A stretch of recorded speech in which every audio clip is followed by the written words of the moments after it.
क्या आपके घर में कोई क्रोनिक इलनेस से डील कर रहा है?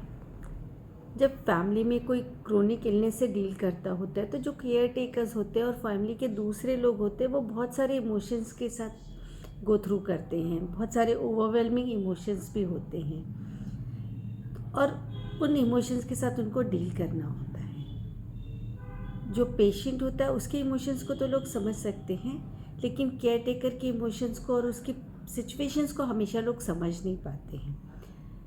आज हम उनसे रिलेटेड कुछ मिथ्स के बारे में बात करते हैं। कुछ मिथ्स है जो कि लोग सोचते हैं कि ऐसा होता है, पर एक्चुअल में ऐसा होता नहीं है। तो एक मिथ, फर्स्ट मिथ है कि सबको लगता है कि जब पेशेंट सोता है तो केयर टेकर भी सो सकता है, जबकि एक्चुअल में ऐसा होता नहीं है। पेशेंट को तो जब नींद आती है तब वो सो जाता है, लेकिन जो केयर टेकर है वो इस फियर्स में रहता है कि पता नहीं सब चीज़ें ठीक है कि नहीं है, या फिर देखते समय उसकी नींद तब तक उड़ चुकी होती है जबकि उसके सोने का टाइम होता है, तो उसका सोना काफ़ी डिफ़िकल्ट होता है। एक और मिथ है, लोगों को लगता है कि जो भी ध्यान देता है, जो केयर टेकर होता है, उसको हमेशा पॉजिटिव थॉट्स रखने चाहिए, पर एक्चुअल में केयर टेकर भी ह्यूमन होता है। वो भी कभी नेगेटिव थॉट्स रख सकता है, कभी आउट ऑफ कंट्रोल हो सकता है, उसके इमोशंस आउट ऑफ कंट्रोल हो सकते हैं। कई बार वो उसके जो जिसका वो ध्यान रखता है उसके साथ भी रूड हो सकता है। वो अच्छा है या बुरा है हम उसकी बात नहीं कर रहे, but it is completely human, ऐसा हो सकता है। एक और मिथ है कि लैप्सेस जब भी होते हैं तो उसमें केयर टेकर की मिस्टेक होती है, जबकि कोई कितना भी कुछ कर ले, मिस्टेक्स उसके बाद भी हो सकती है, उसके बाद भी लैप्सेस हो सकते हैं। एक और मिथ है कि जो केयर टेकर है उसको सब पता होना चाहिए। कोई कितनी भी कोशिश कर ले उसको सब नहीं पता होता है, कहीं मिस्टेक्स भी होती है, कहीं कुछ चीज़ें छूट भी जाती हैं, और ये सारी बातें कम्प्लीटली ह्यूमन हैं। केयर टेकर भी एक इंसान ही होता है, उससे बाकायदा मिस्टेक्स हो सकती हैं। एक और मिथ है कि केयर टेकर को बहुत ज़्यादा स्ट्रॉन्ग होना चाहिए, उनको अपनी फीलिंग्स दिखाना नहीं चाहिए, नहीं तो फिर पेशेंट के ऊपर अच्छा प्रभाव नहीं पड़ता है। लेकिन ज़रूरी नहीं है, केयर टेकर भी ह्यूमन है और कोई ज़रूरी नहीं कि वो हमेशा स्ट्रॉन्ग हो। उसके अपने इमोशंस होते हैं, उसके अपने डील करने का तरीका होता है, उसकी अपनी फ़िज़िकल ज़रूरतें होती है शरीर की, उसको भी खाना पीना होता है, उसको एक्सरसाइज करने की ज़रूरत होती है। और चूँकि वो किसी का केयर टेकर है, किसी का ध्यान रख रहा है, तो उसको और ज़्यादा एनर्जी की ज़रूरत होती है। तो अपनी सेल्फ एनर्जी, सेल्फ वर्क के लिए जितना वो काम कर सके वो उसको करना पड़ता है।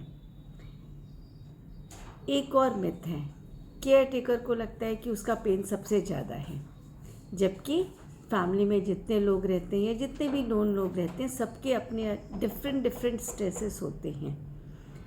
तो हर किसी के पेन्स को लोग नहीं समझ पाते, लोगों को भी नहीं पता होता है कि everyone is going through some stress.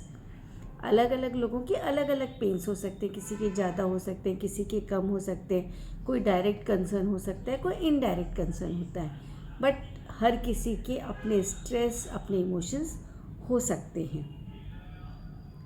एक लोगों को लगता है कि जो केयर टेकर्स हैं उनको हमेशा स्ट्रेस में होना चाहिए, वो हैप्पी कैसे हो सकते हैं, जबकि कोई आदमी कितने भी स्ट्रेस में रहे, उसको एक तो हैप्पी होने के हमेशा राइट्स हैं, और वो हैप्पी रहेगा ना तो वो अपने कामों को ज़्यादा बेटर तरीके से कर पाएगा।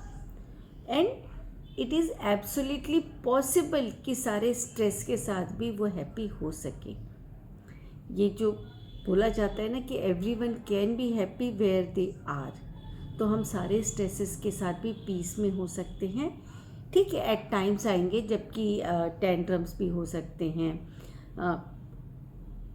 चीज़ें लैप्स हो सकती, कुछ भी हो सकता है, बट उसके बाद भी हम मेजॉरिटी ऑफ टाइम्स पीस और हैप्पी हो सकते हैं। एक और जो बहुत बड़ा मिथ है कि जो PTSD, post traumatic stress disorder, सिर्फ पेशेंट को होता है, जबकि जो केयर टेकर्स हैं, जो बाकी लोग हैं, उनको भी PTSD होता है। उनको भी जो भी पास्ट में ट्रोमा हो चुका है या फिर ट्रोमा चल रहा है, तो हर किसी के ऊपर फ़र्क पड़ता है।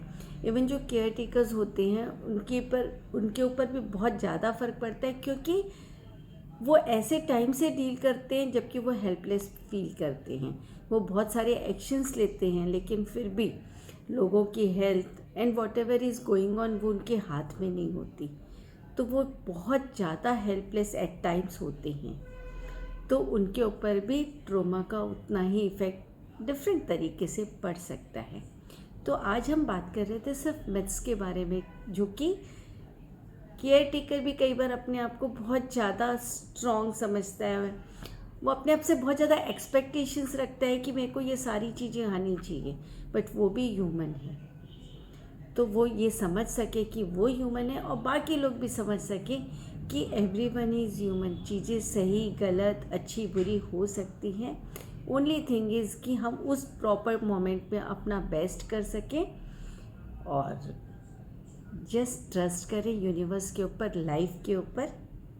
एंड फिर नेक्स्ट एपिसोड में फिर मिलते हैं जल्दी ही। Take care.